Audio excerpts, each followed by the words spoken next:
गुंठाभरच वावर आहे, पुन्हा खावावं काय? शक्तीपीठ महामार्ग बाधित शेतकऱ्यांचा आर्तटाहो. पळसगावला बाधित शेतकऱ्यांचे रास्ता रोको आंदोलन.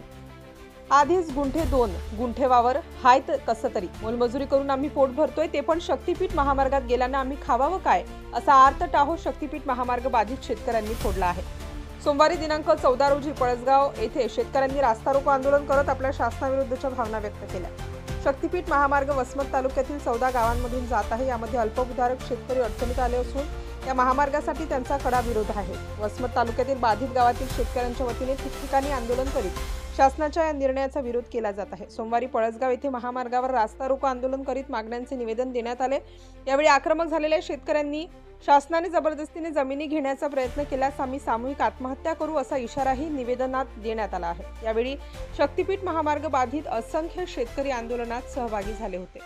म्हणलं काय, मग आताच मरायचे, आताच काय खावा, जगायचं कसं? तितकं चेकर लेकरायला नातायला एकच एकर. सर, मी सगळ्या या जगासाठी लढणार आहे. मला 30 गुंठे मोल जाईल, पण या जगाने करायचं काय? आज आमचे मुलं आलेला पैसा वाटून घेतात, उद्या शेतकऱ्याचे मायबाप रोडावर पडतात. तुम्ही आम्हाला साथ देणार का? आमचं म्हणणं काहीच नाही, आमची जमीन जाऊ नये. आमचं म्हणणं असं आहे की आम्हाला आमची जमीन जर नाही गेली तर आमचे मुलं आमचे कोठे कष्ट करून खातील. आम्ही जमिनीच्या जीवावर त्याच्या, आम्हाला जर मुलांना उद्या नाही जगलं तर आम्ही जमिनीच्या जीवावर जगू शकतो. आमच्या 30 गुंठ्यामध्ये आम्हाला 22 क्विंटल गहू होतात, ज्वारी होते, आम्ही ते खाऊ शकतो. लोकांची मजुरी करून आम्ही जगतो आता सध्यापर्यंत. याच्यानंतर आम्ही काय करायचं? रस्ता आम्हाला रद्द करायचा. आज जे काय शक्तीपीठ महामार्ग जात आहे पळसगाव मधून, तर याला एका गावाचा कुठला विरोध नसून पूर्ण जिथून शक्तीपीठ चाललाय पूर्ण शेतकऱ्याचा विरोध आहे. आज 10-10, 20-20 गुंठे वावर आहे शेताला. आज रोजमजुरी करून बाया खातात, तर हे वावर जर गेलं तर काय भेटणार? त्याच्यामुळे शक्तीपीठ रद्द करून सरकारला एवढीच विनंती आहे की शक्तीपीठ रद्द करून हे करावं. मी पूर्वाजी विठ्ठलराव पडोळे, राहणार पळसगाव, तालुका वसमत, जिल्हा हिंगोली.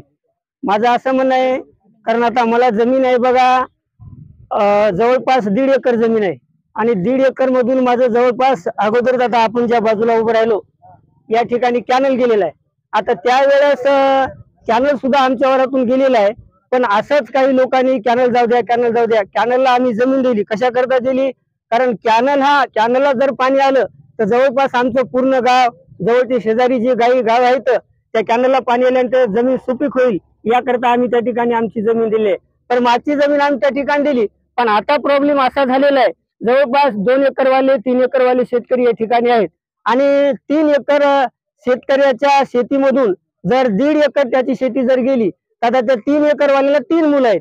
एका मुलाला एकर येणार, एका मुलाला एकर आली, त्याच्यामधली 1.5 एकर जर गेली तर 3 मुलामध्ये राहणार काय? मग आज असा प्रॉब्लेम निर्माण झालाय, प्रश्न निर्माण झालेला आहे की 1.5 एकरवर 3 मुलाला जगवायचं कसं?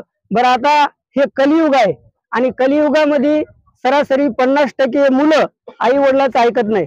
मग जर त्या आई वडिलांच्या नावावर जमीनच जर नसेल तर पुढे चालून तो मुलगा आपल्या आई वडिला जगू शकतो का?